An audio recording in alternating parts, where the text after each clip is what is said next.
All right, I've started No. recording. It's too late. It's too late, Elisha. No, but if you have anything you want to discuss, just let me know. Xavier, so good to see you. Cool. Dante, great to see you. You always do such a good job with all the readings, Dante. All right, guys, today's reading is going to be about almsgiving. Such an important aspect of Christian life. Jesus, all throughout the New Testament, constantly tells us that our almsgiving should be accompanied with fasting, or rather, you should say our prayers should be accompanied by almsgiving and fasting, and the almsgiving and fasting strengthens our prayers. It's no coincidence. Oh, and let me share screens as well. Excuse me. It's no coincidence that immediately after Jesus talks about almsgiving, he talks about fasting because they're connected with each other. Let's see here. But we're going to read a whole bunch of quotes on this subject right here. If anybody wants a link to it, I'll send it. There it is. No, Jesus says, beware of practicing your righteousness before men to be noticed by them. Otherwise, you have no reward with your Father who's in heaven. So when you give to the poor, do not sound a trumpet before you, as the hypocrites do in the synagogues and in the streets, so that they may be honored by men. Truly I say to you, they have their reward in full. But when you give to the poor, do not let your left hand know what your right hand is doing, so that your giving will be in secret, and your Father who sees what is done in secret will reward you. And then he talks about when you pray, don't be like the hypocrites. So praying and giving alms are all connected. And some people have various abstract understandings of what it means not to let your left hand know what your right hand is doing. But we know that the hands of the body, the members of the body, are people in the body. And I think the simplest way of understanding this is just that Jesus says, don't let the members of the body know about your almsgiving. Keep it a secret. And maybe some people will have questions. How does this, what Jesus is saying here, how does this connect, or how is this consistent with what he says before? Because he says, when you give to the poor, don't be doing it to be noticed by other people, or else you don't have a reward. Because earlier Jesus says, you're the light of the world, and let your light shine before men in such a way that they may see your good works and glorify your Father who's in heaven. Well, here he's making it sound like you should be letting your light shine so that men see your good works. But then in the next chapter, he says, beware of practicing your righteousness before men to be noticed by them. And the simple answer is that when we're giving alms, guys, when we're doing good for others, then then we are only supposed to be letting the person know about our good works who we're doing the good works to. We're not going to go tell everybody else. If there's a person in need, then we do the good work for them, and we're letting our light shine by helping that person who's in need. But you don't go tell anybody else that you did that good work. Does that make sense? Or else we have no reward with our Father who's in heaven. But I just want to point this out that, I want to point out a few things. A lot of people don't know this, guys, but the word for poor in the Greek is actually beggar. A lot of people today think that poor just means you're on like the lowest income scale, lowest income bracket in America. But some of the poorest people in America are still not actually poor. The word for poor that Jesus is using here is beggar. It means somebody who's crouching on like the side of the road and they're asking for alms. And they are literally incapable of taking care of themselves because they're either sick or lame, they're crippled, or they're just some woman who has a bunch of little children to take care of and she's just not able to take care of her children and work. So that person is truly destitute. Jesus does not say to give money to somebody who has a house and has a job and is able to pay all their own bills. That's not the poor he's talking about here. One other thing I want to point out also, besides it being the beggars who he's talking about, right after he talks about praying, look, he goes straight over to fasting. Verse 16, whenever you fast, do not put on a gloomy face, as the hypocrites do, for they neglect their appearance so that they'll be noticed by men when they're fasting. But truly I say to you, they have their reward in full. But you, when you fast, anoint your head and wash your face, so that your fasting will not be noticed by men, but by your Father who's in secret. And your Father who sees what is done in secret will reward you. So here we see fasting and almsgiving and prayer are all connected, guys. The church has always taught this. We're about to read so many quotes on that subject. But just giving you a few definitions first about what it means to be poor. That means a beggar. And And in God's sight, our prayers are made much more powerful if we do our fasting, if we accompany our prayers with almsgiving and fasting. Some other verses I don't see posted here, but that I'll probably add. I want to go over to James real quick here, because James talks about almsgiving. He says, "What use is it, my brethren, if someone says he has faith, but he has no works?" So, guys, you all know that we as Christians do works. God requires works of righteousness, but it's not always we don't always mention what those works are. What are the works that we do as Christians? And the works we do are almsgiving. Hold on, my son's asking me something. Yes? Would you like to be a horsey? You want me to be a horse? Yeah. No, son, I'm having a Bible study. I'll see you later. You go to bed. All right. All right, yes. So James is going to tell us what the most common and the most essential works that a Christian can do are. He says, "What use is it, my brethren, if someone says he has faith, but he has no works? Can the faith save him? If a brother or sister is without clothing and in need of daily food, and one of you says to them, 'Go in peace, be warm and be filled,' and yet you do not give them what's necessary for their body, what use is that? Even so, faith, if it has no works, is dead, being by itself." And what James is saying here connects exactly to what Jesus says. Jesus says that whenever you did this to one of the least of them, when did we see you poor and naked?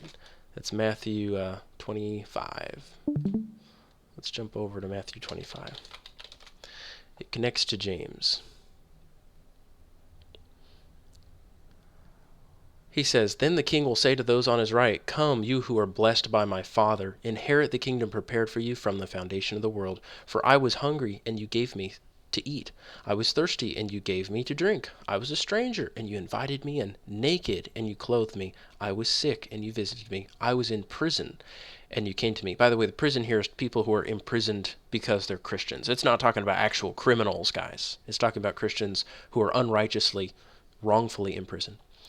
"Then the righteous will answer him, 'Lord, when did we see you hungry and feed you, or thirsty and give you something to drink? And when did we see you a stranger and invite you in, or naked and clothe you?'" By the way, guys, the strangers that we're inviting in are believers or people who are trying to live righteously. It's not talking about just any old stranger. It is talking about those people who are worthy. We're about to see that more, but I just want to make sure you understand. It's not just any stranger we let in. "When did we see you a stranger and invite you in, or naked and clothe you?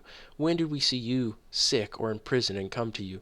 The king will answer and say to him, "Truly I say to you, to the extent that you did it to one of these brothers of mine, even the least of them, you did it to me."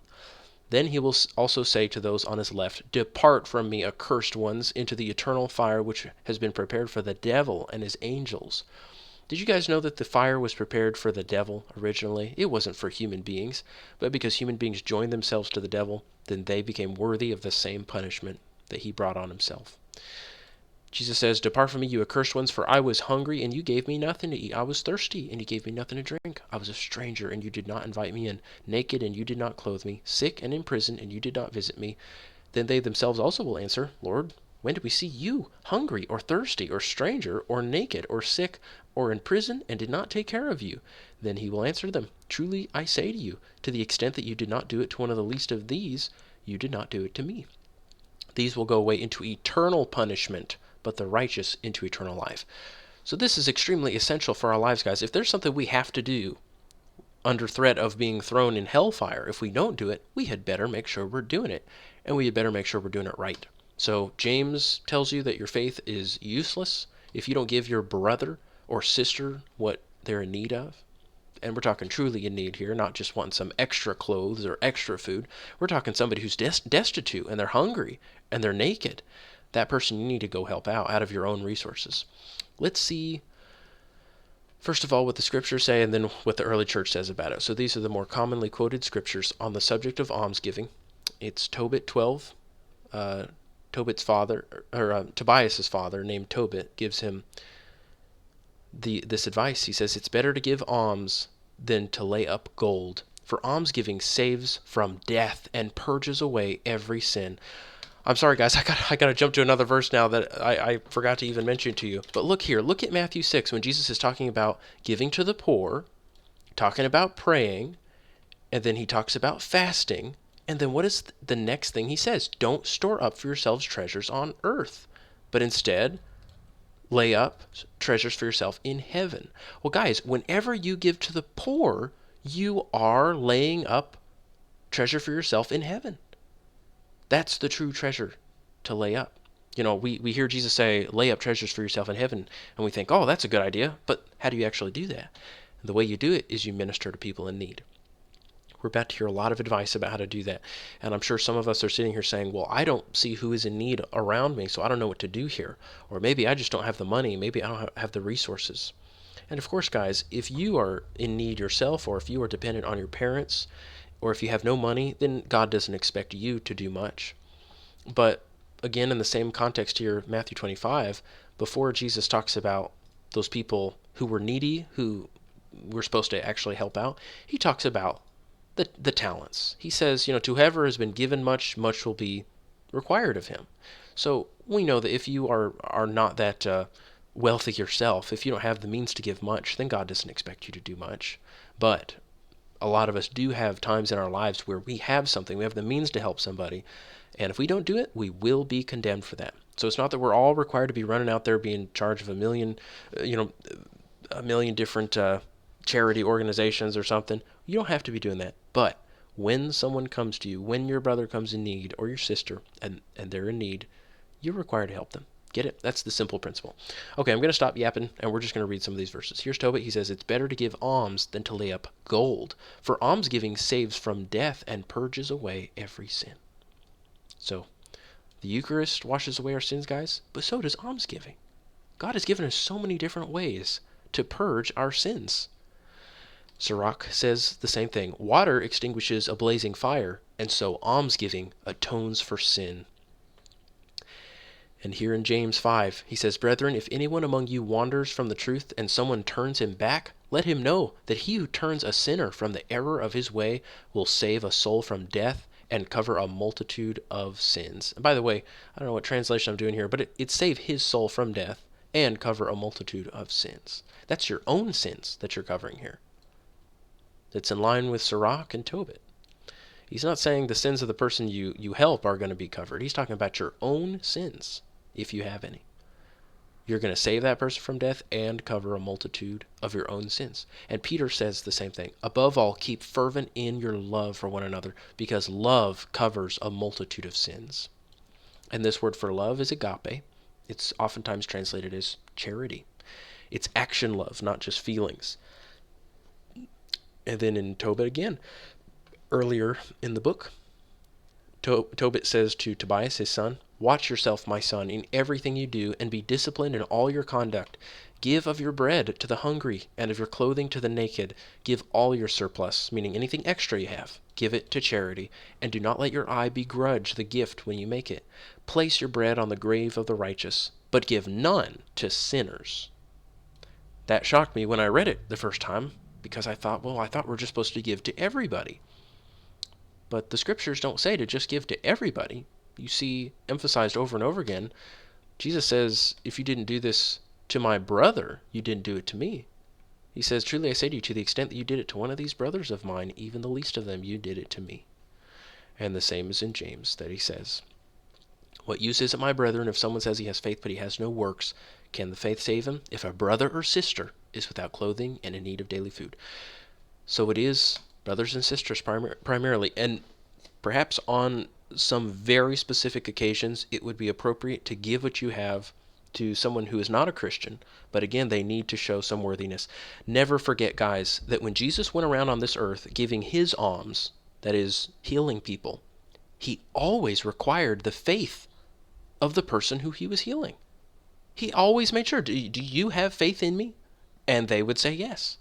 And he didn't help them if they didn't have faith in him. Let's hear what the church fathers say. Here's Barnabas. He says, do not be ready to stretch forth your hands and receive while you draw them back when it comes to giving. You shall not hesitate to give, nor murmur when you give. Give to everyone who asks you. So when he says don't murmur when you give, that just means don't say something bad about the person who you're giving to, or say something degrading. It's very easy to do that when somebody's very needy. You kind of feel like, oh, I'm so much more powerful than you, and you feel like insulting them in some way. But you have to be very humble when you give. So he says, give to everyone who asks you. And I want you to see, guys, that as we're reading here, there are occasions where there is an exception given here. It may sound strange. I mean, I used to be so confused by this. I'd read the scriptures that say, don't give your bread to the sinners, and I'd say, how do you reconcile that with give to everyone who asks you? But you'll see. Well, I mean, obviously, we do not give to any rich person. If a rich person comes to you and says, I want money, give it to me. I mean, not only would you receive no reward if you gave it to a rich person, but you'd even be accursed if you ever give money to a rich person. That's a total waste of what God gave you. But it's talking about the truly needy and a person who is worthy of it. Give to everyone who asks you. If one having need, and now we're going to read from the Didache. That was Barnabas. The Didache says, if one having need receives alms, he is without guilt. However, if someone receives alms who does not have a need, he will pay the penalty. He will be examined concerning the things that he has done, and he shall not escape from them or from there until he pays back the last coin. Now concerning this it has been said, let your alms stay in your hands until you know to whom you shall give them. And he's quoting again Sirach. And the Didache says the same thing that Barnabas just said. Do not be one who stretches forth his hand to receive, but draws them back when it comes to giving. If you have anything, through your hands you shall give ransom for your sins. You shall not hesitate to give, nor murmur when you give. Sorry if I have a spelling mistake there. So notice how he says, through your hands you shall give ransom for your sins. This is talking about laying up treasure for yourself in heaven and covering a multitude of your own sins by giving alms. Here in Hermas, he says, give to all the needy in simplicity, not hesitatingly as to whom you are to give or not to give. Give to all, for God wishes his gifts to be shared among all. I think Hermas totally, reconciles what seems to be a contradiction between Barnabas and maybe some other verses that say, only give to the needy. Because Barnabas says, hey, remember when Jesus says give to everyone who asks you? But it has to be to the person who is needy. Give to all the needy. Yes. And there's also another occasion where we would give. We would give in a situation where a person is not needy, and it would be if someone is stealing from us. We're told by the church fathers over and over again, and even by Christ, that if somebody is actually stealing from us, then we are to be so charitable that we go to that person and we say, you know what, you're not even stealing it from me, I'm giving it to you. It's not even theft. I actually just gave that to you. It's yours. Go ahead and take it. And we do that kindness to them. And we win them to the faith by being so kind, even in the midst of them wronging us, hurting us. In fact, we should even give them, Jesus says, if they're taking your coat, give them your shirt too. So in that case, we would go above and beyond for the sake of heaping burning coals on their head, like it says in Proverbs. It's to shame them. But we don't just go around looking for some, evil person to give to. It's only in the case of us being robbed that we would do that. Yes, so Hermas says, give to all the needy in simplicity, not hesitatingly as to whom you are to give or not to give. Give to all, for God wishes his gifts to be shared among all. And Hermas says, therefore, instead of lands, buy afflicted souls, according as each one is able, and visit widows and orphans. So when he says buy afflicted souls, he's talking about somebody who is either a slave on the slave market. Christians would do this. This is one of the most common things they would do with their money. When they were taking a collection, they would go and buy people who are being put up for sale as slaves and then immediately give them their freedom and say, actually, I wasn't buying you to make you my slave. I'm actually just giving you your freedom today. You're free to go. And that person would just be totally shocked and humbled and incredibly grateful. And oftentimes those people became Christians whenever a Christian went and bought them and gave them their freedom. So Hermas is saying that's how you should spend any extra money you've got. Don't be buying lands. Don't be building a kingdom for yourself on earth with huge properties. Go give somebody their freedom. Or if a person has been taken captive as a prisoner, then go buy their freedom. They would go do that. That was very common for people to be taken as hostages, and a ransom would be required of them. So they'd put together money. They'd tell everybody in the church, "Hey guys, we need some money to buy somebody's freedom," and that's what they'd spend their extra money on. And they visited widows and orphans. And here's Justin Martyr. He says, the wealthy among us help the needy. Those who are prosperous and willing give what each thinks fit. And what is collected is deposited with the president, that's the bishop, who gives aid to the orphans and widows. Yep, anything extra you've got. But in the early church, guys, they didn't go to beggars and ask them for money. They wouldn't say to a poor person, "Hey, give me money. Put your money in the offering plate." That's just ridiculous what they do today. That they ask widows for money. It's so evil. So here's Clement of Alexandria again. He says, this is his first quote. He says, they should take care of elderly people. He that pities the poor lends to the Lord. Also, inasmuch as you have done it unto the least of these, my brethren, you've done it unto me. And I think he's quoting here from Proverbs. This is Proverbs 19:17, where God says, whoever has pity on the poor lends to the Lord, and he will repay him for his good deed. So again, this is talking about laying up treasure for yourself in heaven. If you guys are giving to the poor, you're actually giving something to God, and then God is going to pay you back for it on Judgment Day. And as the church fathers say, God is not just going to pay you back what you gave him. He's going to pay you back so much more than you ever gave to him. God pays us back with interest, and it's not like, 5% interest or 10% interest what we pay to him. It's infinite. It's beyond anything we could possibly imagine, guys. When you give just a little bit to God out of your resources to go help someone in need, God gives you the ultimate reward. It's even unimaginable what he's prepared for you guys. But just think about how generous God is. I mean, this stuff that we have, it's useless anyway. What are we even going to use our extra money for? And if we give it to somebody in need, God rewards us greatly for it. So yeah, lend to the Lord, guys. He's a wonderful lender. He will pay you back at interest, massive interest. He gives us so many opportunities to wash away our own sins and to gain credit from him. So don't waste those opportunities he's given you. Here is Clement of Alexandria. He says, it is right to supply need, but it is not well to support laziness. So you see, guys, the early church says, yes, be helping out the poor, but not the lazy. Not somebody who got themselves into their own mess because they were lazy or squandered their money. Yes, Aramis? Lazy, gluttonous, and wasteful. Yes, we're about to see those people who are lazy or who are gluttons. They used up their resources, or they were just wasteful. Here again, Clement says, alms are to be given, but with judgment, and to the deserving, that we may obtain a recompense from the Most High. But woe to those who have, and who take under false pretenses, or who are able to help themselves and want to take from others. For he who has, and to carry out false pretenses, or out of laziness takes, shall be condemned. So if somebody seems like they're truly in need, we give to them. But if they secretly had resources that they weren't using, then they're going to answer for that. But we should just give to whoever asks. And, we're not going to be like, no, I want to see all your bank account information and everything. No, if it's a brother, we will give to them and help them. But, I mean, if you know that this person is lazy, guys, you don't give them any money. It may be that God wants them to be punished. God wants them to suffer for their own foolishness and wastefulness and laziness. It really is good for people to go a little bit of time without food. It's good for them to teach them, wow, I need to be hardworking.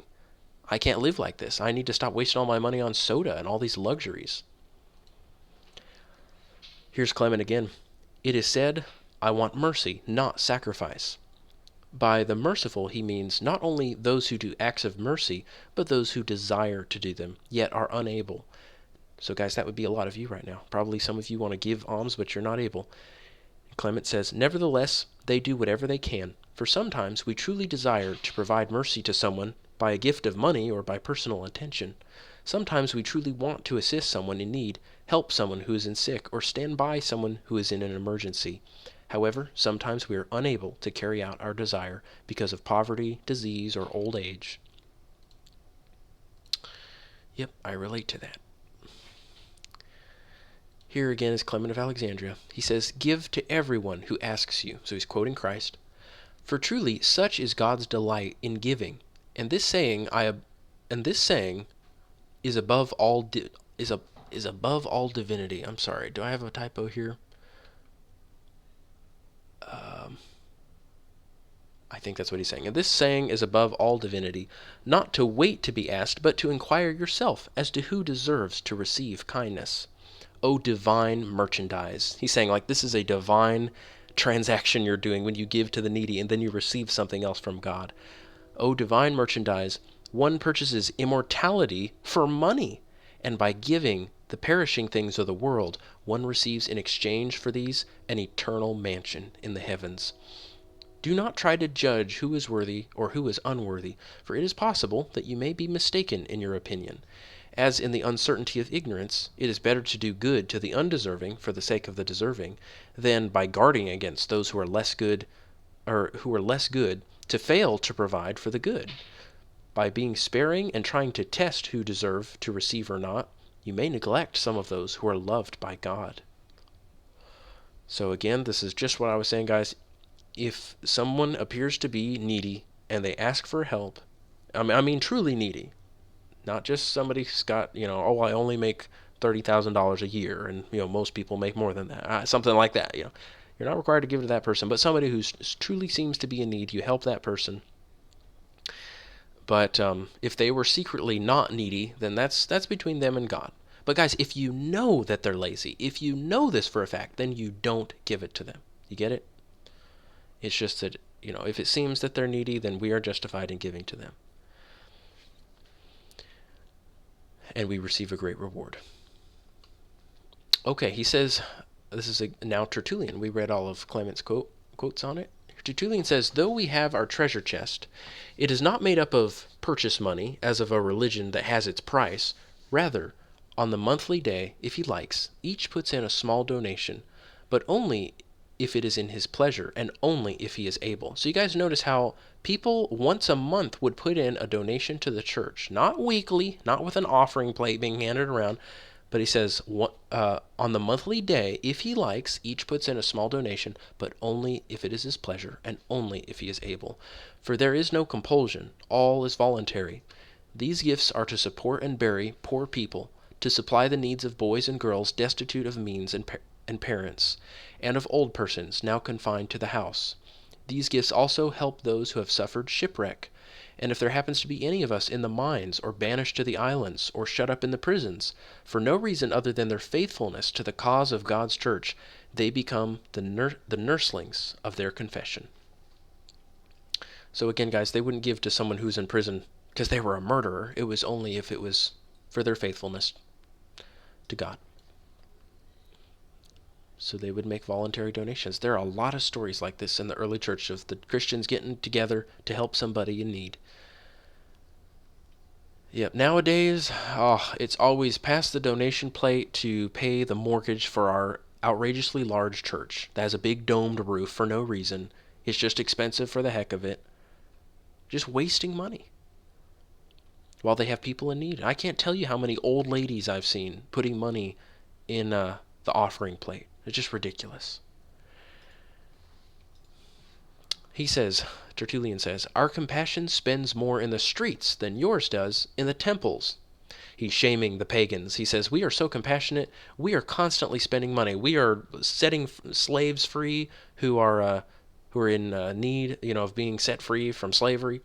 And he says, we're always giving to the poor and the needy and the people who are paralyzed or lame, sitting on the street asking for money. He says, we're spending money constantly.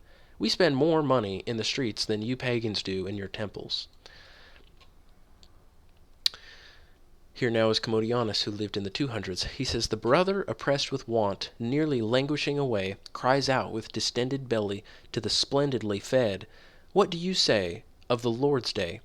If he has not placed himself before, call forth a poor man from the crowd, whom you may take to your dinner. So he's saying it's a very good thing for a Christian to offer a beggar to come and eat with him in his house if he's a beggar. And they would do that. They say, hey, I've got food. There's no reason you should be sitting there starving outside my house while I'm feeding myself, on some delicious meal. They wouldn't allow that to happen. Now, of course, unfortunately, guys, a lot of the destitute people on the street corner are drug addicts, and they actually got themselves in that situation. But back then, it was always safe. It was much more safe to do it with the poor because those people were not drug addicts. They were just people who oftentimes had fallen on really hard times, and you could go and help them out with a clear conscience. You wouldn't be in any danger of them hurting you in your house or anything, because a lot of them were so weak and frail, they couldn't do anything. And they'd preach to those people, and they'd share God's love with them. That's what we should do too. Of course, if it's possible for us. For a lot of us, it's not possible. Commodianus again says, if your brother should be weak, I speak of the poor man, do not visit such a one empty-handed when he lies ill. Do good under God. Pay your obedience by your money. Similarly, if your poor sister lies upon a sick bed, let your matrons begin to carry food to her. God himself cries out, break bread to the needy. There's no need to visit with merely words, but with aid. It is wicked for your brother to be sick because of lack of food. Do not satisfy him with words. He needs meat and drink. Right on. Origen says, if we give alms to men with the thought of appearing charitable before men, and if we desire to be honored because of our generosity, we receive only the reward from men. In fact, universally, everything that is done by someone who is conscious that he will be glorified by men has no reward from him who beholds in secret. For he renders the reward in secret to those who are pure. So yeah, you can be sure, guys, if you receive a bunch of honor from men for giving to the poor, you're not going to receive anything from God. It has to be done in secret. And nowadays, this concept is just so hard for people to comprehend. You have a lot of YouTube videos of people giving money to needy people, and sometimes giving money to people who are not truly needy. But they'll give to some homeless person or some destitute person, and then they post it online. Guys, they'll receive no reward from God if they post it online.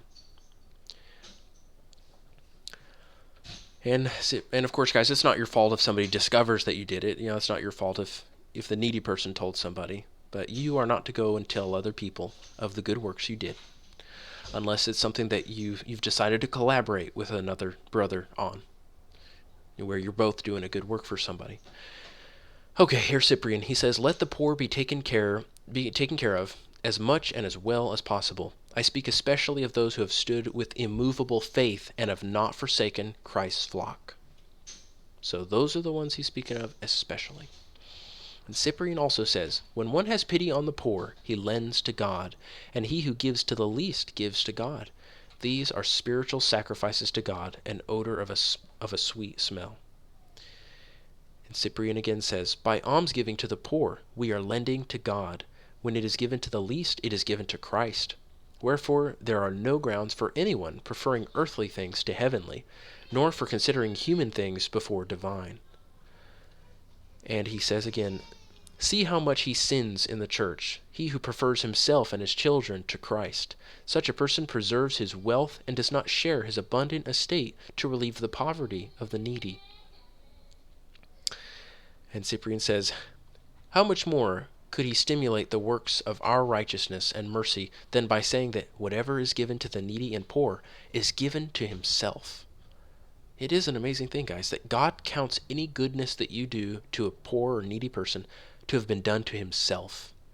What an amazing thing that he says, no, I'm going to take that as if you did it for me when I was in need. You can be sure it'll be a great reward. And it is God's image that you do kindness to. He says, let us consider, beloved brethren, what the congregation of believers did in the time of the apostles. Back then, at the beginning, the mind flourished with greater virtues. The faith of believers burned with a warmth of faith that was still new. Back then, they sold houses and farms and gladly and generously presented the proceeds to the apostles to be distributed to the poor. And I know the rest of what he says in this quote. He says, man, nowadays you guys love to just hang on to your gold. He says, back then, you remember, they were just giving everything away if they had anything extra. Sorry for my typos, by the way. Again, a lot of quotes from Cyprian. He says, on this same subject, in Solomon, in Proverbs, it says, he who has pity on the poor lends unto the Lord. Also, in the same place, he says, sins are purged away by almsgiving and faith. So that's Proverbs 16. I should add that to my list of quotes. Sins are purged away by almsgiving and faith. Of this same thing in Hosea, he says, I desire mercy rather than sacrifice. Of this same thing also in the Gospel according to Matthew, he says, blessed are the merciful, for they shall obtain mercy. Also, in the same place, he says, lay up for yourselves treasures in heaven. Even a small work is of advantage, for it says in the same place, and whoever shall give to one of the least of these to drink a cup of cold water in the name of a disciple, truly I say unto you, his reward shall not perish. That alms are to be denied to none, it says in the same place, give to everyone who asks you. And of course, this is just saying, unless the person is a known glutton or lazy person. But if anybody says, I'm in need, please help me, then you give to that person who's in need. Of this same matter in the Epistle of John, it says, whoever has this world's sustenance, meaning this world's abundance and goods, and sees his brother in need and shuts up his bowels from him, how does the love of God dwell in him? So it doesn't. Again, I'm sorry for my typos. I'll correct these. These are copied over from a website. This reminds me, though, when he says that if anybody gives a cup of cold water to, or if anybody gives a cup of cold water to one of the least of these in the name of a disciple, or actually, let's pull up that quote. Whoever gives in the name of a disciple. This is such a wonderful verse because it just tells you the generosity of God. He is just overly generous. So at the end of this chapter, Jesus says in Matthew 10, he says, he who receives you receives me, and he who receives me receives him who sent me. He who receives a prophet in the name of a prophet shall receive a prophet's reward, and he who receives a righteous man in the name of a righteous man shall receive a righteous man's reward. And whoever in the name of a disciple gives to one of these little ones even a cup of cold water to drink, truly I say to you, he shall not lose his reward. This paragraph always used to confuse me until I read the Church Fathers commentary.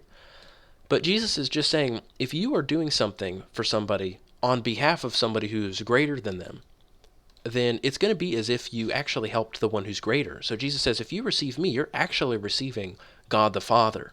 And he says, whoever receives a prophet in the name of a prophet shall receive a prophet's reward. Wow, this is a crazy statement when you think about it. This amount of reward for such a small thing. He's saying, if you are helping one prophet, like if a prophet comes to you and you supply him with some food, or you wash his feet, or you give him a place to lodge in your house for the night, he says you are going to receive a prophet's reward. God is going to reward you as much as he would have rewarded the prophet for being a righteous prophet and warning people and preaching to people, just because you helped the prophet, just because you assisted him in the work he was doing. Isn't that crazy? That is so generous. Just helping a prophet gets you a prophet's reward. And he says, and he who receives a righteous man in the name of a righteous man shall receive a righteous man's reward. So just helping a righteous man, just because you know he's a righteous man, you're going to receive the same reward that that man receives for his righteousness, because you were his friend and his helper. Your association with him actually gets you favor in God's sight and your kindness. And now listen to this one. This is the most extreme statement of all. And whoever in the name of a disciple gives to one of these little ones even a cup of cold water to drink, truly I say to you, he shall not lose his reward.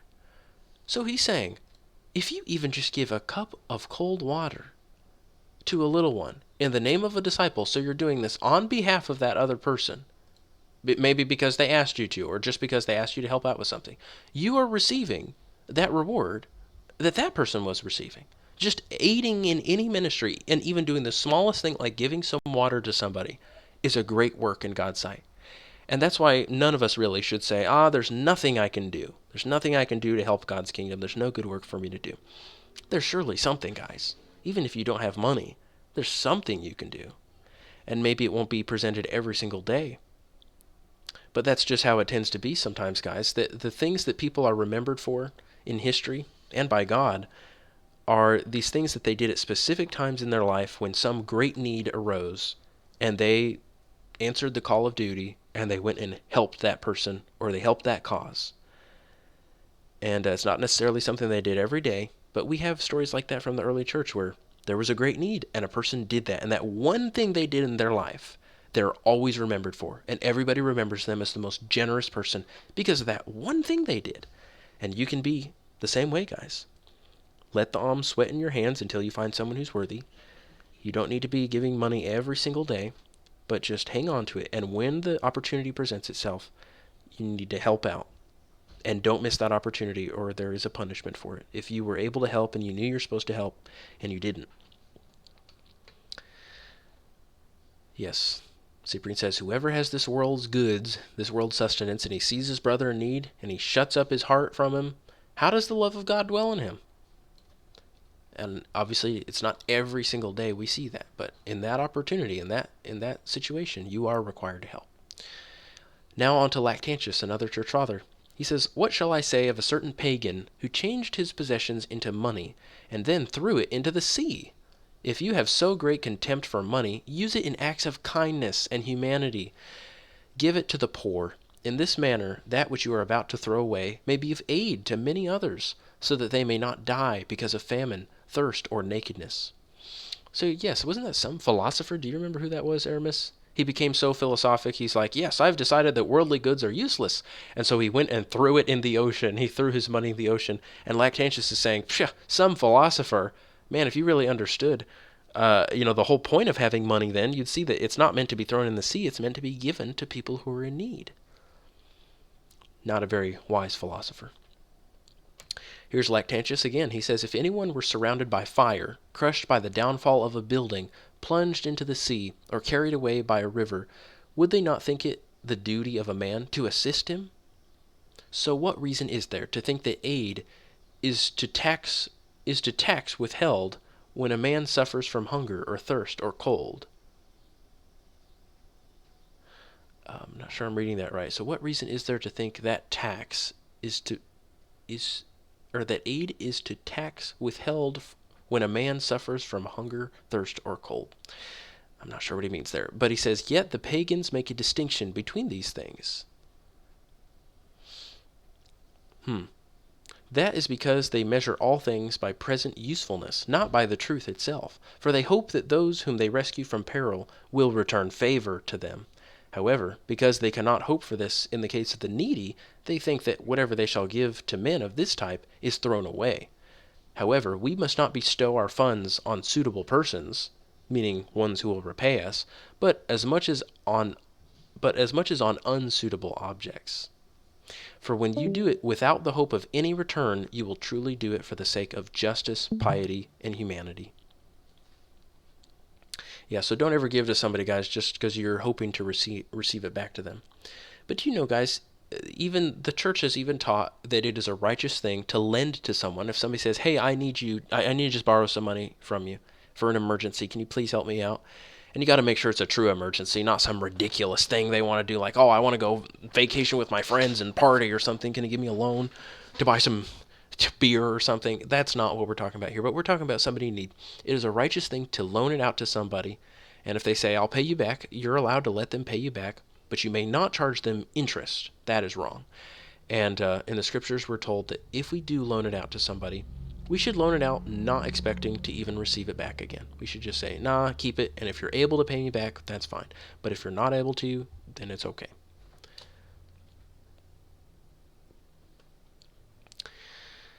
Yeah, so Lactantius is just bashing them because they have the wrong view of almsgiving. They only give it to people who they think will pay them back. Lactantius again says, why do you discriminate between persons? Why do you look at bodily forms? Be generous to the blind, the feeble, the lame, and the destitute, for they will die unless you bestow your gifts upon them. They may be useless to men, but they are serviceable to God, for he preserves life in them and endows them with breath. It's so sad today, guys, that the people that we see needy on the street are not blind, feeble, lame, or destitute people, but oftentimes drug addicts. It's just too bad. I don't know where you guys live, but that's what I've observed mostly in my experience. I think I've seen one blind person before who was homeless, and they had a relative standing next to them holding their sign for them and saying, hey, this is a blind person, please give them money. I'm just so shocked. Like, why is that relative not taking them in? Why are they not taking care of them? But people are just unloving. Their love has grown so cold. But yeah, somebody blind, I mean, that's somebody I would definitely consider helping. But I would also probably just check in with them and see if they're a wicked person, just maybe just ask them a couple things. Jesus was asking people if they have faith before he healed them. Here again is Lactantius. He says, this is the chief and truest advantage of riches, not to use wealth for the particular pleasure of an individual, but for the welfare of many. It is not for one's own immediate enjoyment, but for justice, which alone does not perish. Here again is Lactantius. He says, the ransoming of captives is a great and noble exercise of justice. Yet he who does it to a stranger and an unknown person, he truly is worthy of praise. For he was led to do it by blindness alone. Nor is it less of a great work of justice to protect and defend orphans and those who are destitute and stand in need of assistance. Accordingly, the divine law prescribes this to all. Yep.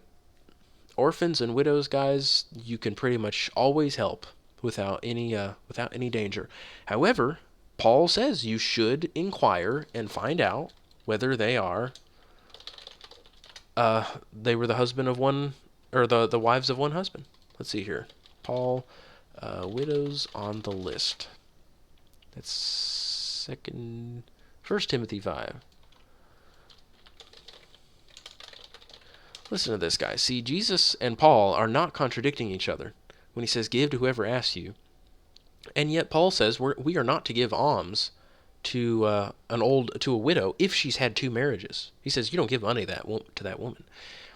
He says this, honor widows who are widows indeed. By the way, when he says honor, he's talking about taking care of them in the church. He's talking about the church offering provision for that widow who's in need. Just so you know. Guys, the church fathers, when they commentate on honor your father and mother, they say this is mostly talking about taking care of your parents when they are old. That's what honoring your father and mother is mostly talking about here. So again, when he says honor widows who are widows indeed, for if any widow has children or grandchildren, they must first learn to practice piety in regard to their own family and to make some return to their parents, for this is acceptable in the sight of God. So you guys, do you realize the church would not help out a widow before going and asking her children and her grandchildren to take care of her? They'd say, hey, why are you not taking care of her? And if they said, nah, we can't help her, the kids all say that, and all the grandkids say, nah, we really can't help out grandma. Sorry, church. Guys, all those people would be excommunicated from the church. The church would say, what are you talking about? How can you call yourself a Christian and not take care of your mother or grandmother when she's elderly? How dare you? You are no Christian. And they wouldn't be in the church anymore. So Paul says, yeah, honor those widows who are widows indeed, meaning legit widows, not somebody who's had multiple husbands. But if any widow has children or grandchildren, they must first learn to practice piety in regard to their own family and to make some return to their parents. Now, she who is a widow indeed and who has been left alone has fixed her hope on God and continues in entreaties and prayers night and day. So he says when the church is helping out some widow, then this is her new job, day and night. She prays to God day and night, every single day. That's her new job. They say, listen, if you are not going to be working for your living and the church is going to be providing for you, then you perform this service to the church. Be in constant prayer for everyone in the church. And this was the ministry that widows and virgins also, who were being taken care of by the church, this is what they would engage in all day long. So he says, this is a real widow right here. She's fixed her hope on God, and she continues in entreaties and prayers night and day. But she who gives herself to wanton pleasure is dead even while she lives. Prescribe these things as well, so that they may be above reproach. But if anyone does not provide for his own, so, talking about these family members who don't take care of their mother or grandmother, if anyone does not provide for his own, and especially for those of his household, he has denied the faith and is worse than an unbeliever. And Paul says a widow is to be put on the list, meaning the list of those who are being financially taken care of by the church. A widow is to be put on the list only if she is not less than 60 years old, having been the wife of one man, having a reputation for good works, and if she has brought up children, if she has been or if she's shown hospitality to strangers, if she has washed the saints' feet, if she has assisted those in distress, and if she has devoted herself to every good work, but refused to put younger widows on the list, for when they feel sensual desires in disregard of Christ, they want to get married, thus incurring condemnation because they've set aside their previous pledge to stay virgins. At the same time, they also learn to be idle as they go around from house to house, and not merely idle, but also gossips and busybodies, talking about things not proper to mention. Therefore, I want younger widows to get married, bear children, keep house, and give the enemy no occasion for reproach. For some have already turned aside to follow Satan. If any woman who is a believer has dependent widows, she must assist them, and the church must not be burdened, so that it may assist those who are widows indeed. So you guys see how Paul is saying, we do help those people who are, first of all, truly in need, and whose family members refuse to help them. And those people, they're outside of the church if they're not going to help their own mother or grandmother. So I just want to draw this contrast for you guys. On the one hand, we are always extending our hands to help out anyone in need, but it is not an unrighteous thing to say, all right, you widow, you're in need. Have you been the husband of one, or the wife of one husband? No, you've had multiple marriages. Well, do you have a reputation of good works? Are you old or less? Are you under 60 years of age? I mean, are you capable of still providing for yourself? Don't ask me to provide for you if you're capable of providing for yourself. That's just laziness. And have you brought up righteous children? Have you shown hospitality to strangers? Have you washed the saints' feet? Have you assisted those in distress? Have you devoted yourself to every good work? Paul says these are all appropriate things to ask an old lady who's asking you for help. So just understand, guys, when it says not to show partiality, that's just talking about us saying, oh, this person is totally in need, but I'd rather not help them. I'm just going to do this other person because I personally just don't like that person. You're not allowed to do that. You are not to show partiality. You are to help everyone in need, as long as you know that they are not some lazy person who's gotten themselves into their own mess, and as long as you know they are not wicked. And the only time, according to the church, that we give to a wicked person, a sinner, is if they're like robbing us or hitting us or something. Then we'll show kindness to them. We're commanded to show kindness in return for their evil. And that's our testimony to them. But we don't just go hunting down rich people or wicked people and just give to them left and right. We are doing it primarily to our brothers and sisters, and that's it. Okay, hopefully that gives you some clarity on who we're supposed to give to. Let's keep reading the quotes. Here again is Lactantius. He says, no Christian should be prevented from undergoing death on behalf of justice and faith, because he is concerned for his dependents. So he says, don't let anybody be afraid of going and being martyred just because they have a wife and children. Rather, he should meet death openly and boldly, for he knows that he leaves his beloved ones to the care of God, and they will never lack protection.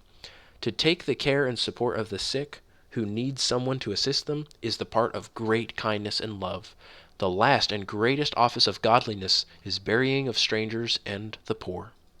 So guys, back then, a Christian was not afraid to go and be martyred because he knew if he leaves behind his wife and children, the church is going to take care of all those people he leaves behind.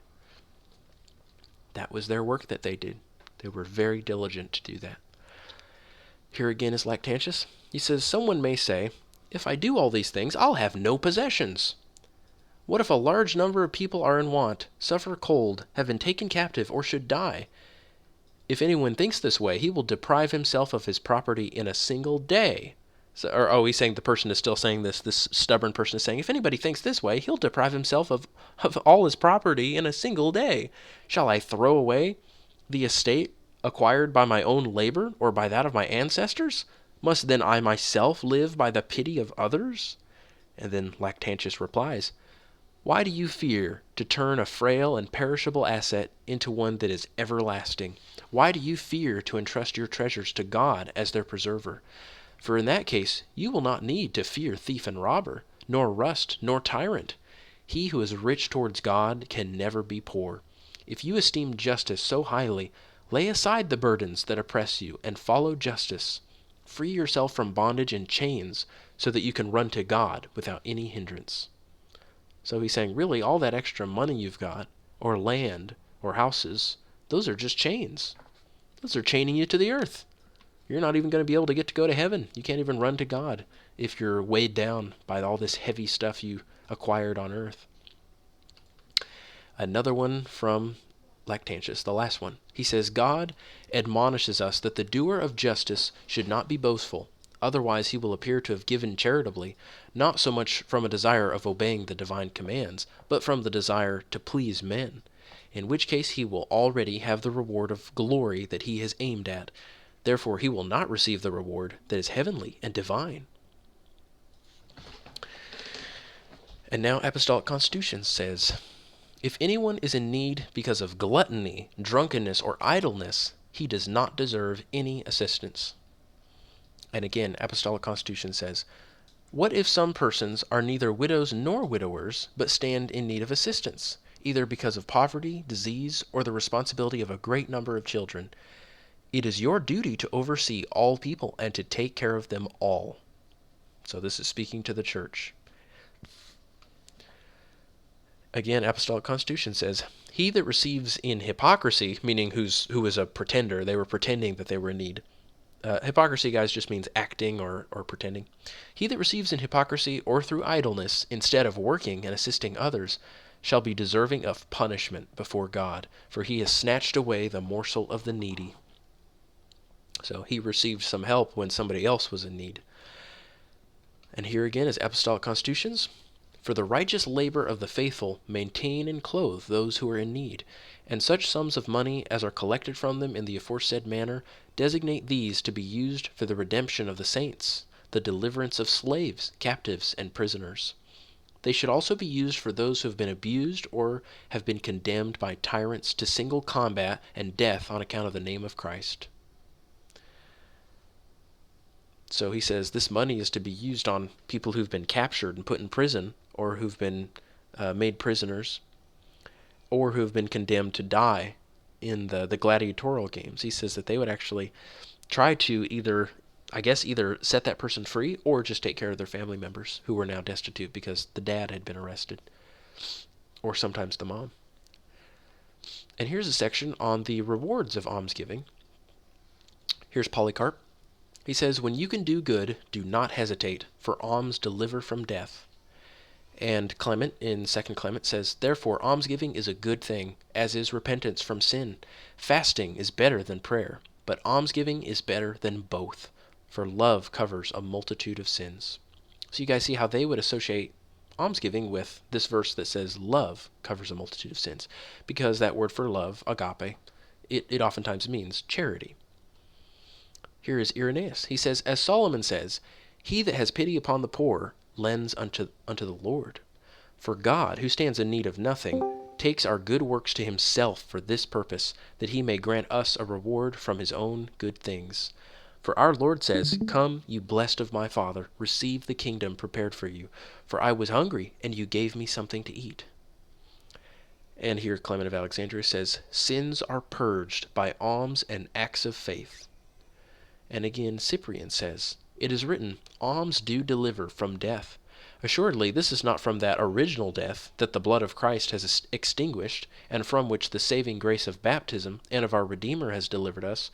Rather, it is from the death that creeps in afterwards through sins.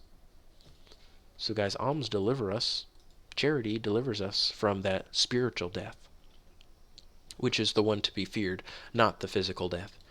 And here Cyprian says, be earnest in righteous works, by which sins may be purged. Frequently apply yourself to almsgiving, by which souls are freed from death. Let good works be done without delay. And Cyprian says again, make Christ a partner with you in earthly possessions, that he also may make a fellow heir with him in his heavenly kingdom. I think he means that he may make you a fellow heir with him in his heavenly kingdom. Yes. And one more quote. Lactantius says, the matter comes to this. Whatever, I think that is supposed to be anyone. I'm sorry for the typos, guys. The matter comes to this. Whatever anyone has bestowed upon another person with thought of receiving an advantage from him, he really bestows upon himself. for such a man will receive a reward from God. God has also admonished us that if at any time we prepare a feast, we should invite to the entertainment those who cannot invite us in return. Yeah, I wish I could do this more often, guys. I mean, doesn't that sound wonderful, having a feast and then just grabbing some random poor person and saying, "Do you want to come over to my house and have a feast? Because we're eating today and we're going to have something nice." But it's just so unfortunate that the people we have today are drug addicts, and they fall into the category oftentimes of people that the early church would say you should not give to. But it is a righteous thing, and maybe some of you, if you guys live in different parts of the world, some of you can fulfill this command.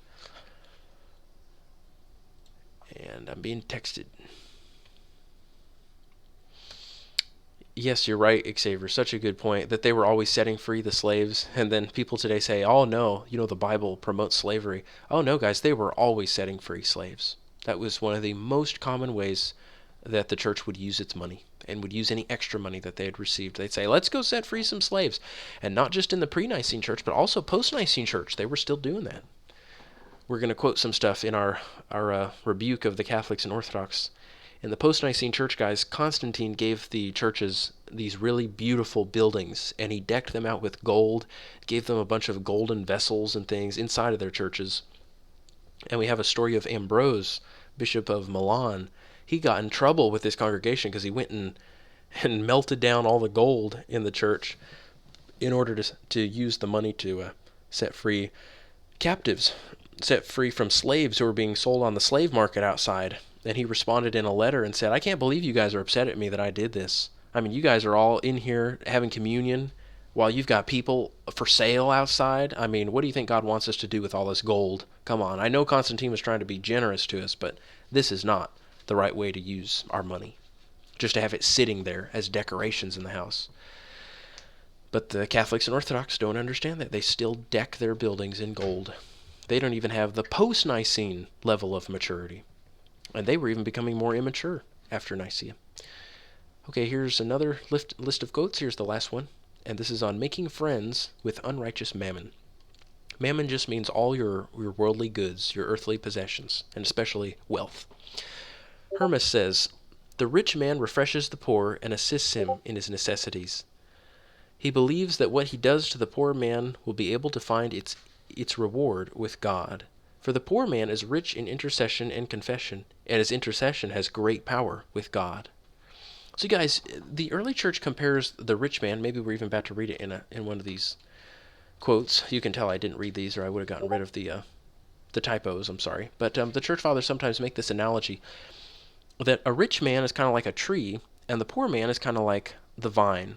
Because there's this analogy in nature, guys, that a vine, this really small plant, it can't really grow unless it has some big, thick, like a post or stick or something, or tree to wrap itself around.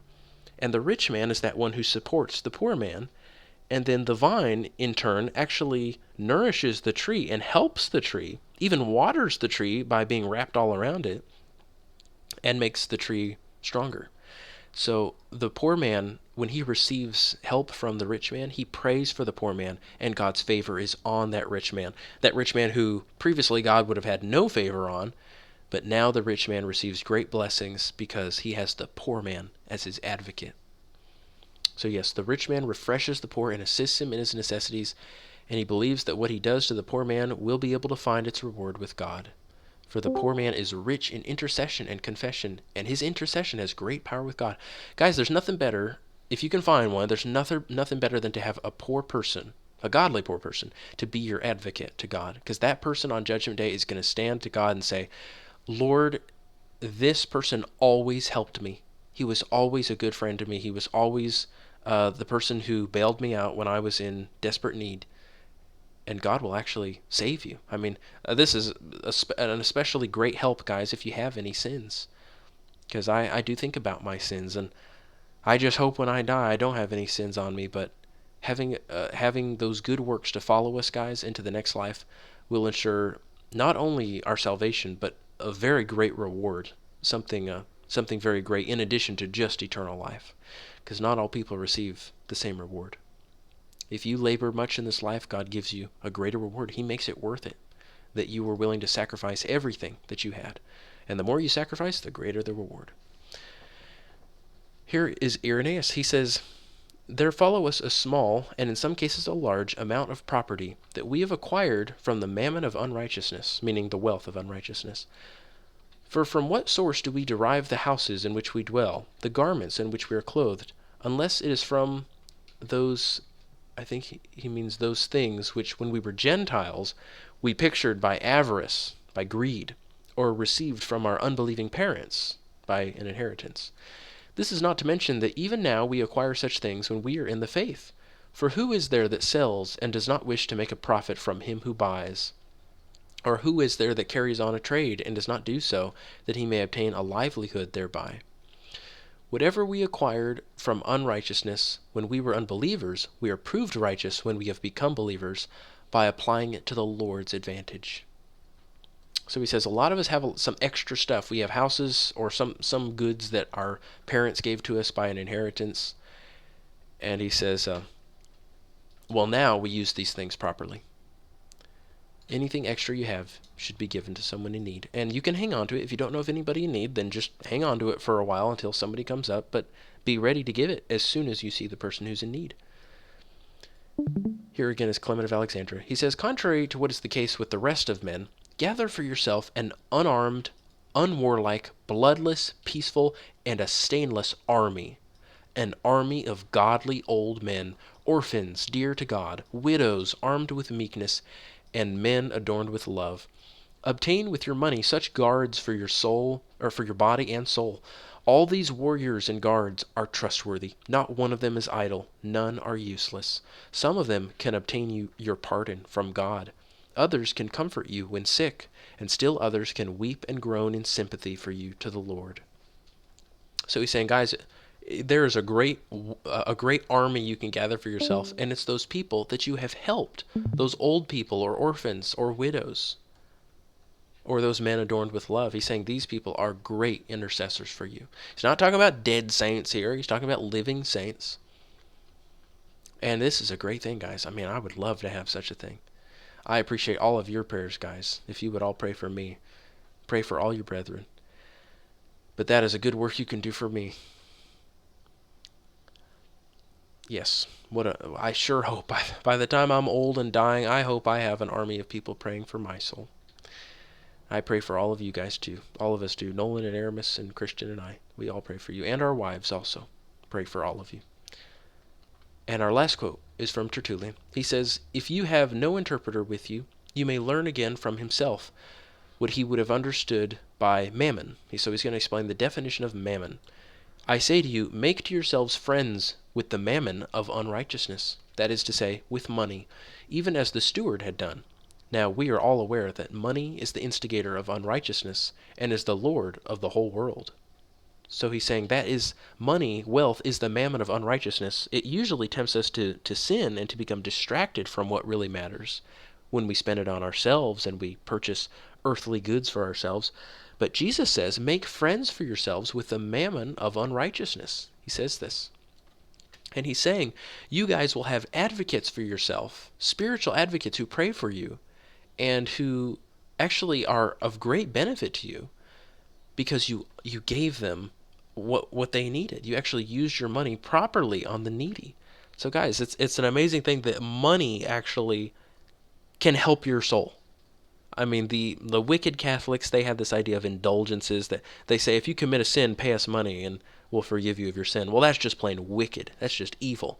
But God would say, no, take your money and pay for your sins, but not by giving it to some priest. Go give it to somebody who's in need. And that, in God's sight, obtains forgiveness. God will show leniency if he sees you being very generous. Now, this is not some kind of get-out-of-jail-free card where you can just sin as much as you want as long as you're giving alms, but I pray especially for God to forgive me of any sins that I'm not aware of or any sins that I've forgotten. I hope and pray that those sins will be covered. This is it, guys. These are some quotes. These are not all of them. I mean, I'm sitting here reading this whole time and thinking, man, I can think of so many more quotes. Apostolic Constitutions has so many quotes on this whole subject.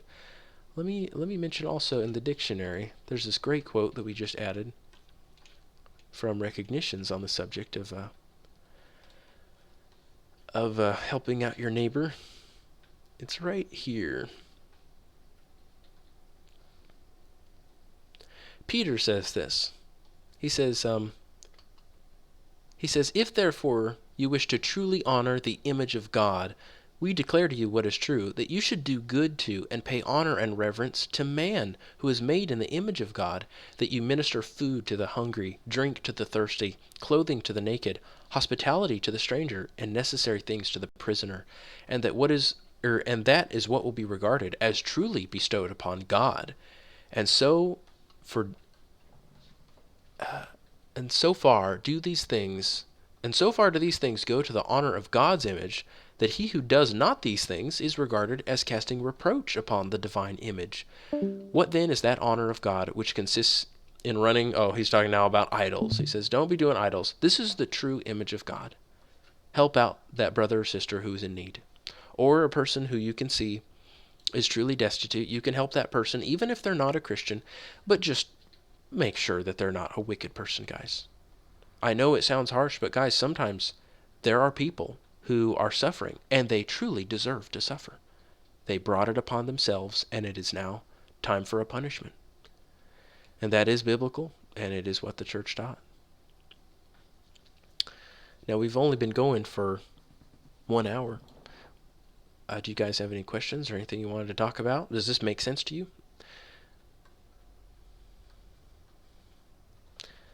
I'll take a drink of water. I will say, guys, when I used to read the church fathers early on, and I felt like they were contradicting themselves when I'd hear them say, no, give to everybody who's in need. Don't be, showing partiality. Don't be inquiring about them and saying, but are you truly in need? And then other times I hear them say, oh no, investigate the case and see if they're truly worthy. And it seemed like a contradiction. I'm going, what is this? I don't understand. But they make a distinction between brothers, that if your brothers are coming to you saying they're in need, you always help them. You never make any inquiry. You just say, of course, brother, I will help you. And you trust them. But if it's people outside of the church, if it's some lazy glutton or anything like that, then you inquire. You examine that person. And if you know for sure that a brother of yours has gotten themselves into a mess, you do not help them. You let them get themselves out of that mess. And if they have to suffer a little bit for their foolishness, their wastefulness, their gluttony, their laziness, then that's their punishment. You pray for them. You give them good advice for how to get out of that situation. But it is appropriate and just that an unrighteous person reap what they sow. Jesus taught that. You are going to reap what you sow. But for those people who are, just orphans, or just widows, or just some old person, or just some lame person, some paralyzed person, go help that person. You are in no danger of committing any sin or helping a person who doesn't deserve it. You'll have a great reward if you help that person.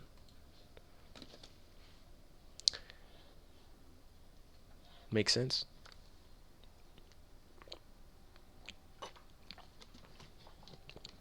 Well, I'll never know. I'll never know if it made any sense. Yeah, it makes perfect sense. Cool, guys, because this is part of the Christian faith. Almsgiving is an integral part of our lives. I wish there were more people for me to do it to, because I want a reward in heaven. But I will confess to all of you guys that I have foolishly given in my life. I have given to people that I should not have given. It is not some kind of brag at all to say, oh guys, I've given, because I'm not telling you all the details or anything. I'm not trying to get any credit, but I want you to learn from my mistake. I have given to people who were wicked, and I thought, well, if I just give it to them, then I'll get some reward. And I was desperate to do some kind of almsgiving, and I made massive mistakes, and I immediately realized, well, this is actually the kind of thing that the church forbade. This is what they were saying I should not be doing. And I now understand I really need to only give to a person who is worthy.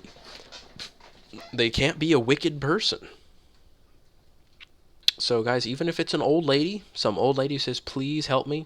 If this woman has been married multiple times, if she has wicked children who she has neglected, she's not taught them the faith, if some of them are in prison or something like that because they're criminals, and if you can see that this woman is wasteful in her life, it doesn't matter if it's an old, frail woman, guys. I can speak from experience.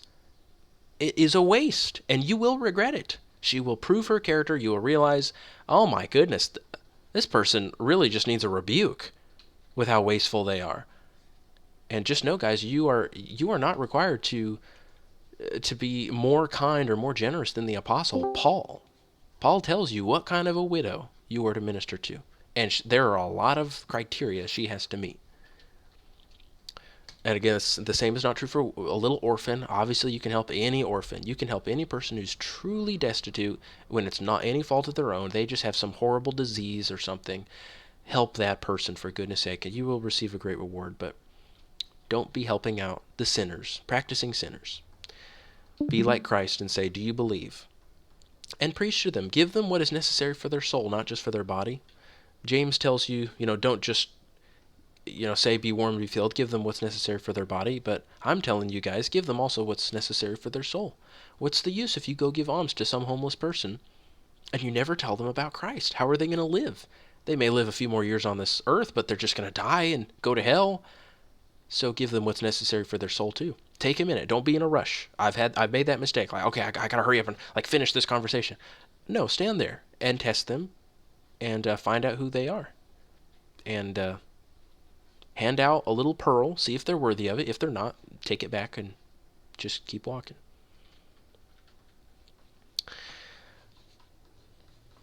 I mean, I've spoken to homeless people before where, well, I guess it was more my dad who did, but we talk to them. We ask them if they know the Lord, and they'd say, God's the reason I'm in this mess. And then they just start on this diatribe about how much they hate God.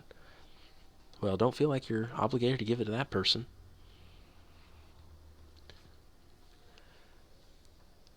Yeah, be wise. And remember what he says, that if you give to somebody, when a person receives as a wicked person, as a faker, as a hypocrite, they are taking something that belongs to somebody else. And I have felt that very thing where I thought, I have some extra money. I'm just going to give it to some random homeless person. And then after I give it, I come across somebody who's actually in need. And I go, I can't believe I wasted that. I gave it to the wrong person. So truly, guys, obey the Didache, obey Barnabas. Let your alms sweat in your hand until you find somebody who's worthy. It's an actual command. Yes, here's Didache. Let your alms stay in your hands until you know to whom you should give. This reminds me of Cornelius. He was like giving alms, and then God sent Peter to him. Yes, he received a great reward. That is exactly right. Was that you, Dante? Yeah. Yep. It is so important to God. It is such a great thing in his sight when someone gives alms. That person is worthy of great rewards from God. It says he gave alms to the Jewish people. Yep. It's so weird these days how the poor, they're all sinners. Back then, I mean, guys, just in general, being destitute, being paralyzed, being hungry, it's this cleansing thing that happens to you. It almost purges all sins out of you. It makes it so that you're incapable of sinning, almost. Unless you're a drug addict, unfortunately. But just being a person laying there on the side of the road just starving, it humbles you so much. It makes you become humble. It gives you one of the traits that is most precious and valued in God's sight, is humility. And it takes away your love of the world. I mean, it's a cleansing thing to your soul to be hungry and destitute. And so that's why oftentimes it was very safe to give to a poor person, because you knew they weren't practicing any sins. They're just laying there just begging you for money. They've totally humbled themselves. They crouch down, they bow down, say, please, I beg you for some money. I'm very hungry. And you say, I'll help you. I can see that you're truly in need.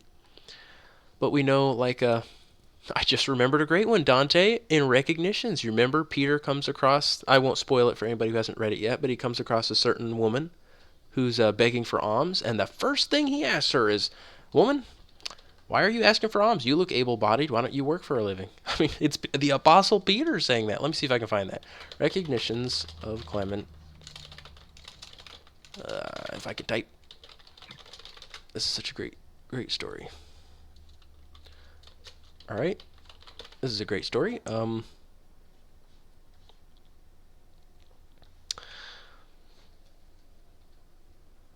Yes, it says, but when Peter had admired only the columns, being nowise ravished with the grace of the painting, he went out. Oh, sorry, Catholics and Orthodox. I'm so sorry. Peter is not ravished with the grace of the painting. I'm sorry. I just had to throw that in there. Okay, Peter's not impressed with the painting.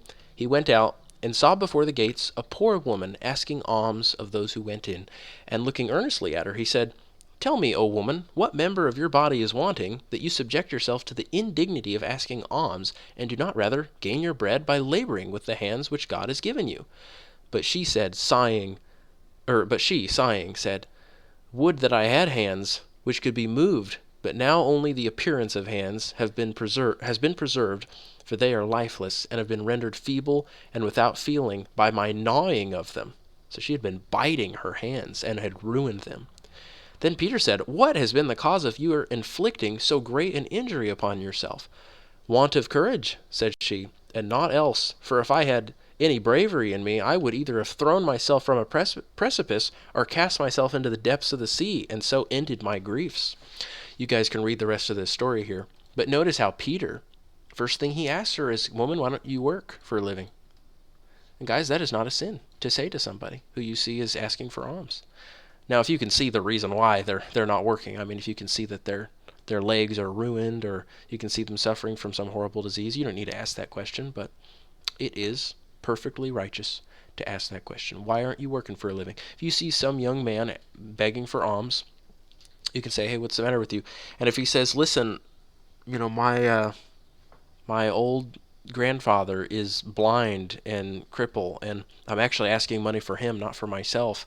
And he's a righteous man who fears God, and if he gives a good testimony, then hey, if I'm convinced, I mean, if this guy gives a good reason for why I should be helping out, I am going to give that guy a lot of money. I'm going to pour it out on him, but not just for some young man who's being lazy and not working."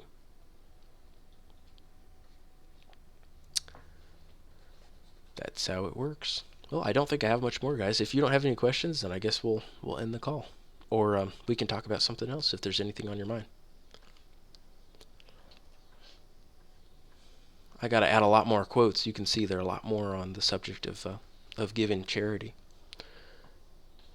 This is just something I copied from a website. When we were making our website, I just copied a bunch of other quotes I found online, but there are a lot more available. And you're all welcome, if you find any quotes on any subject, to submit them, and we'll add them to the dictionary. Raheem is asking something or saying something. Yeah, we'll just have a short recording here then, guys. If nobody has any more questions, we'll end the recording, and then I'll talk about whatever you guys want to talk about.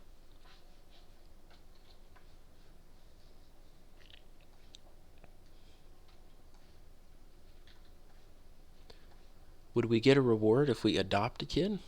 Of course, Raheem. Absolutely.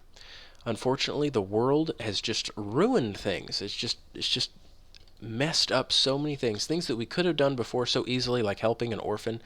It's such a huge process now because you have to go through the government, and the government is going to check up on your kid. They're going to have little CPS, Child Protective Services, check-ins. They're going to check your child to see if you've ever spanked them or anything, and they're going to say, "Oh, if you spank your child, we're taking the kid away." And it's not even a real adoption. It's like they always belong to the government. Yeah, they sure do. Yeah, if you adopt kids, you got to go through a whole government process, and it's terrible. Now, back then, guys, another thing that Christians would do is if they ever saw kids that were exposed, kids who... Okay, let me explain something, guys. Back then, people, for some reason, they wouldn't always do abortions. They would birth a child that they didn't want, and then they just throw it outside. They literally just put it outside their house, or they just go, leave it in the marketplace. And this is so common, guys, that tons of church fathers talk about it, and they still do it in China. Very common in China. I was just watching a documentary about it with my wife not too long ago, but it's called Exposing Children. And the Christians talk about it. Justin Martyr talks about it. That's some of the earliest mentions we have of Christians finding babies that had been exposed by their parents who didn't want them, and they would just take the kids in and just take care of them as if they were their own children, and they'd adopt them. So it's very simple, very easy. And the Christians were very loving. They'd take care of the kids that nobody else wanted. They'd be true parents to them. Now, because of all the government applications and government interfering in your parenting and always checking in and everything, it's a lot harder. It's not safe. Like if you have children of your own, You're endangering all of your children. They could all be taken away from you if the government doesn't like the way that you parent. So it is a huge risk if you adopt a child through the government. Now, if you adopt somebody from a foreign country, it might not be the same thing. It might not be the same big process. But if you go through orphanages today, a lot of them are government run, and it's going to be a big process. But now there are orphanages, though, that are not run by the government. That's probably the safest way to adopt. You just don't want to endanger your own family. And yes, Raheem, to answer your question, that is a massive reward if you adopt a child. Claim them for God's kingdom. Teach them about the Lord.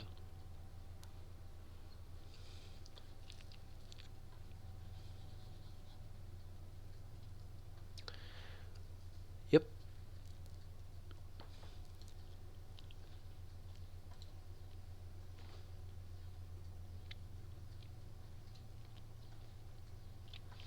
I'll let Raheem ask that last question, and then I'll end it. It's a short little call, but it's a nice focused call on the subject, and hopefully it answer all the questions. You guys sure you don't have any questions about this? I have a question on just who wrote the martyrdom of Polycarp? We don't know. Or wait, Uh, does it say at the end? It might say. like 2 days ago, I watched a movie. It was like a live action movie of Polycarp. These things Caius transcribed from the copy of Irenaeus, who was a disciple of Polycarp, having himself been intimate with Irenaeus, and I, Socrates, transcribed them at Corinth from the copy of Caius. Grace be with you all. And so then it says, and I again, Pionius, wrote them from the previously written copy, having carefully searched into them, and the blessed Polycarp having manifested them to me through a revelation, even as I shall show in what follows. I have collected these things when they had almost faded away from the lapse of time, that the Lord Jesus... Where is this added? I've never read this before in my life. They say, though, it's being transcribed like by succession. Caius, Irenaeus, and Socrates. Yeah, I don't know.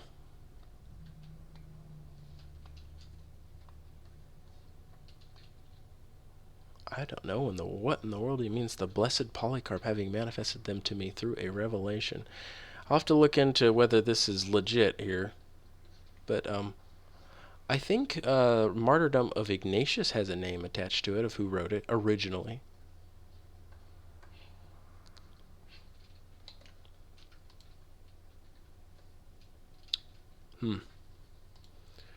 Yeah, not sure. I'll have to look into it for you, Robert.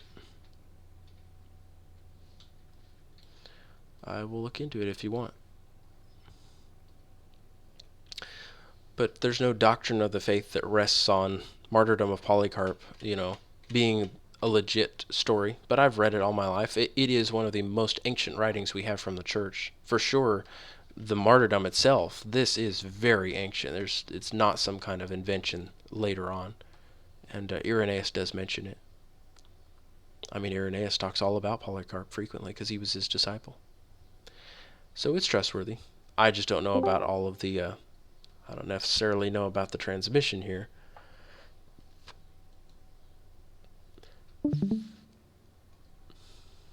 And I'd be wary of anybody claiming to receive visions from Polycarp.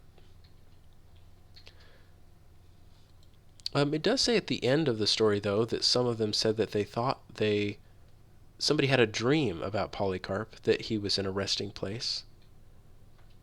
I think it's where they say... Oh, maybe that's Ignatius. Is it Ignatius who says somebody had the dream that he had been sweating? Ignatius, martyrdom. I really thought... Oh, here we go. It is Ignatius. It says, here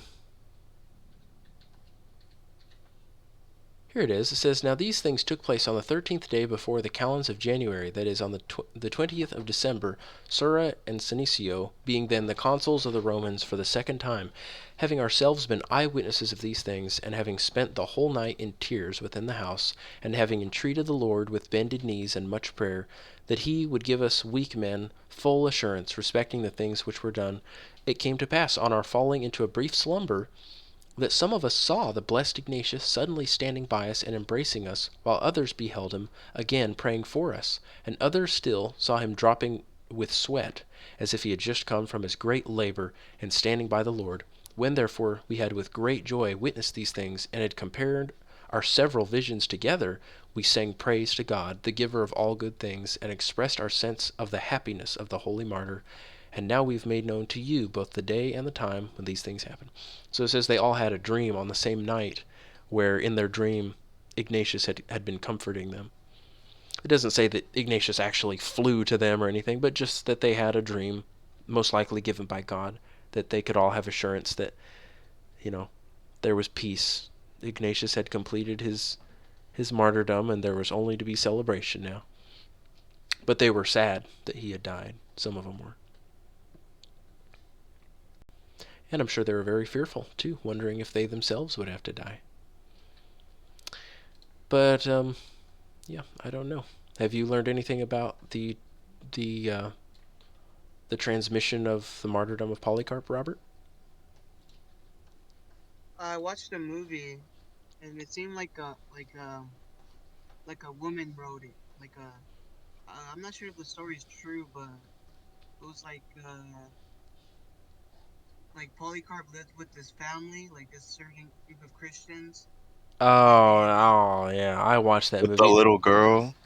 yeah, That's I know just what you're talking about. that I saw that movie with Nolan too when it first came out. That was just such a wasted opportunity to make a movie about the early church, because they had a bunch of church fathers in it. I think they have Justin Martyr, Yeah. Polycarp, and who else? Irenaeus. They had Irenaeus in it. It's so funny, and they just made them basically gay men, just the most weak, girly boys. But no, that was all just a bunch of creative license that they gave themselves in that movie. It wasn't really based on anything from the early church. Only the martyrdom part was based on the early church. But they made up their own story for the movie. Yeah. All right, guys. Well, too bad nobody's ever made a movie or just some kind of dramatization that's worthy of the early church's glory and greatness.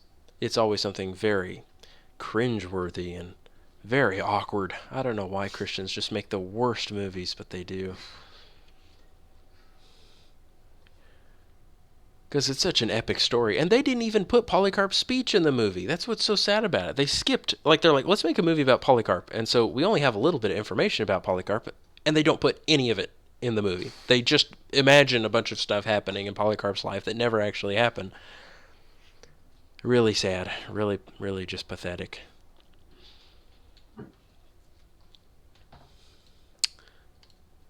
Yeah. And Raheem, you said, so should we save money or should we put it aside to give to someone who's in need? Like, for example, you know how people say you should put aside money for a rainy day. Should we do stuff like that? Absolutely. Absolutely, guys. That's exactly what the Didache says. Let it sweat in your hand until you find someone to give it to. So you're allowed to let it sit there in your hands. But guys, if you do see somebody who's worthy, if you see a cause that's worthy and it's pressing and it's an emergency, you should contribute and help out. If you have any doubts about it, come together with us and we'll discuss it with you to see if it's something that you should be helping with. And I'll give my best counsel. And trust me, I will give better counsel now than I would have given maybe a year ago. Because I tried almsgiving and I think I just made a bunch of mistakes. I don't know if any of it's going to be counted to my account because I just gave to the most unworthy people who really deserved to be punished for their wickedness. Now, I'm not going to do it again. I've learned from my mistake. Yeah, I know some of the guys in our fellowship have given, they used to give to churches. They used to go to heretical churches and gave a lot of money to them. So don't be given to any heretical church, guys. And we don't ask for any of your money either. We never have, and we never will. If a brother is in some need, we will gather a collection to help him. But none of us ask for any money to teach or to share any of the knowledge that we have. That would be a very wicked thing. If we ever did that, we can just kiss goodbye to eternal life. Because if we receive any reward in this life for those things that are eternal, we're just signing away our eternal reward if we get those temporal rewards.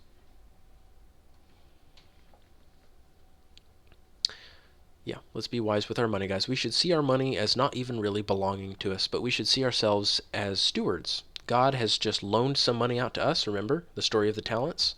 God's just loaned some money out to us and said, hey, I want you to be productive with this while I'm gone. So be productive with the money that was loaned out to you. And you may say, but that's my money. I worked hard to earn it.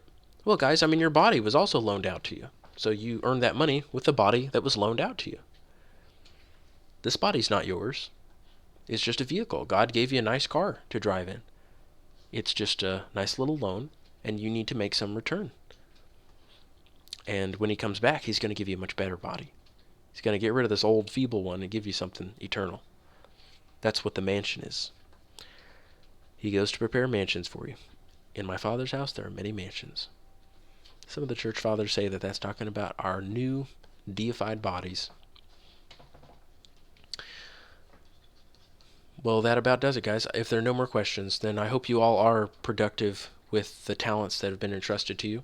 I hope that you are very generous to those who are in need, especially to your brethren who are in need, and to anyone who's destitute. And if your family members are worthy of it, then give to them if they are destitute. But remember that there is a responsibility. There's a hierarchy of responsibility that if a man or woman is in need, their children should take care of them. So if your mom or dad is in need, you should be taking care of them first. And you owe that to your parents. They took care of you when you were a kid, so you take care of them now. But if you see that your parents are asking you for money when they have money, or if they're asking you for money when you see them wasting tons of money, you should say to them, Mom, Dad, or whoever, I can't give you money until I see that you've stopped wasting money. For instance, guys, my dad used to waste money like crazy, but he would ask me for money all the time. He had his Netflix subscriptions, his Hulu, his Amazon Prime Video. He had his video games, always buying video games, wasting tons of money on video games, wasting money on soda and sweets, and any luxury that he could think of. He liked to eat out all the time. He liked to buy expensive meals, like frozen meals and stuff. He wouldn't just cook it himself. He didn't like to cook. And then he'd ask me for money. And it was wrong for me to give any money to him if he is being wasteful. That's the same as giving money to a rich man. You're going to receive no reward. You need to stop enabling people to sin. Okay?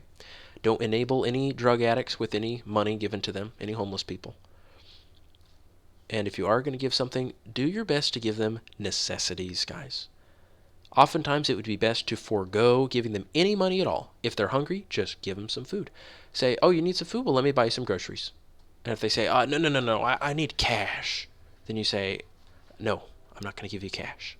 If you're hungry, I'll give you some food.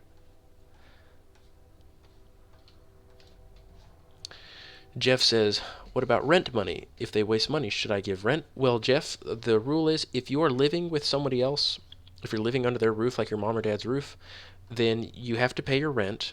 Pay your rent, pay the things that are required of you. You owe that, but just don't give any money beyond that. Hopefully that answers your question. Let me know if it didn't.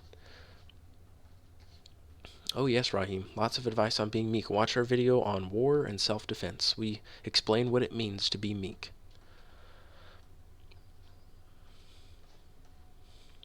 To be meek just means to be lowly and humble, and not one who boasts, not one who ever makes himself great in other people's eyes, but makes himself a servant and is very humble. Hey Luke, Yep. so I got a question. So I'm 19, right? Mm-hmm. God has recently blessed me with a pretty good paying job where I'm able to make more than the average job and work less hours. So what I want to do is I want to move out. Am I too young to be trying to already move out? Well, not if you're able to support yourself, Eric. And I don't know what your environment is like, but if you have a bad environment or if you're around people who are bad influence, you should get away as fast as you can. But otherwise, it's just good to be. It's good to be independent. But don't waste money. I wouldn't try to be independent if I was able to save some money by living with my parents. It's not some kind of rule that God makes that you have to leave your parents when you're not even married. The main reason we leave our parents is because we get married. Remember? At what age would you recommend I start looking for? Start being what? It cut out. At what age would you recommend I start looking for a woman of God? Well, there's no age where you start looking for a woman. If you want to be married, pray for her and God will give you your wife. I see. Yep. And what age would you recommend I have children? Well, Eric, I guess our next call is going to be about birth control then. What do you mean by that? I'm not trying to have my wife take no pills. Well, good, because then you don't need to ask me like when you should start having children. All right, well, I'll stay tuned for that call. Yes, we don't practice birth control. We practice abstinence.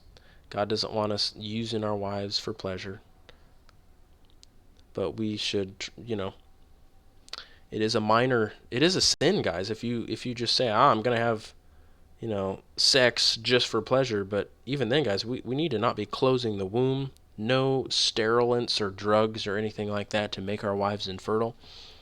We leave that up to God, and we are open to having children, and we desire many children. We want to increase that number of saints in heaven. God gives that to us. You know who determines the number of people who are going to be in heaven? Us. We do. By having a lot of kids and also by preaching to other people. So, Eric, when you have a wife, have lots of kids, but you are allowed to abstain. God does allow you to abstain for your entire marriage, or if you want, or at any time, you're allowed to abstain. That's a very righteous thing. But you can't close the womb. So get married and have lots of kids. But do not marry an unrighteous woman, Eric. Have you seen our video about marriage? Oh yeah, no, I'm aware. Good. Even before I came across you, I was aware. Well, have you seen the video, though? I believe I have. Maybe I just need to do a refresher. Okay, well, I'll send it to you. Sounds good. Have you seen that Yeah, video 'cause we made about veiling and female yeah, I modesty? seen that one. Was it controversial for you? I mean, it's different. Controversial. I mean, you brought up scripture. I can't fight that. Well, amen. And the early church was unanimous on it. The whole world used to do Yep. veiling. Guys, we live in such a weird time. Just recently, these things have all become so foreign, and people act like it's just never existed, but our history's been stolen from us. But we're all veiling. In this server, Eric, all of our wives are going to veil. My wife veils, and Christian's wife veils, and Nolan's wife veils, and I think all That's of the our... plan here too.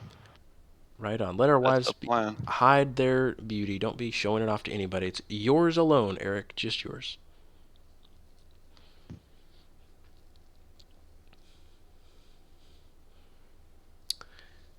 Yep. Well, absolutely. You should move out when you get married. Otherwise, save up money. You'll save money by being with your parents. Remember in Jesus' parable, the two sons, the prodigal son, he says the sons were living with their dad.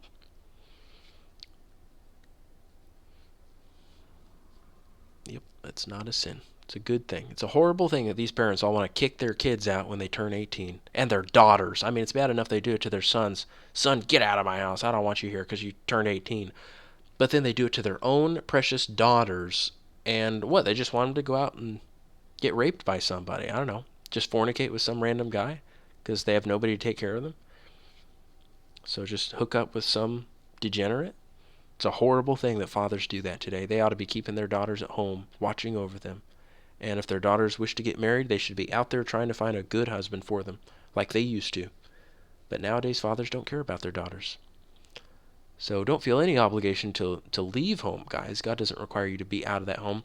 But if your parents are that eye or that hand that's causing you to stumble, then cut it off and throw it far from you. and be separate from them. It's a very good call we had today, Luke. I appreciate it. Good. I hope it was edifying to you, Ray. You want to call me right after this, or you guys want to keep talking? Here, I'll end the recording.